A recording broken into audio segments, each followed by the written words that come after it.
Пред вас ще застане областният координатор на БСП област Добрич, Светлин Петров Колев, завършил международен бизнес мениджмънт, общински съветник в Общински съвет град Добрич, предприемач.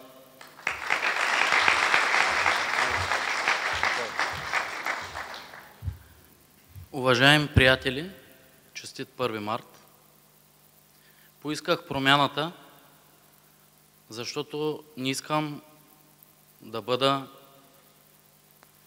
излъган, защото не искам да бъда пренебрегнат, защото искам да се изправя пред вас и да се изправя пред непредвидимото.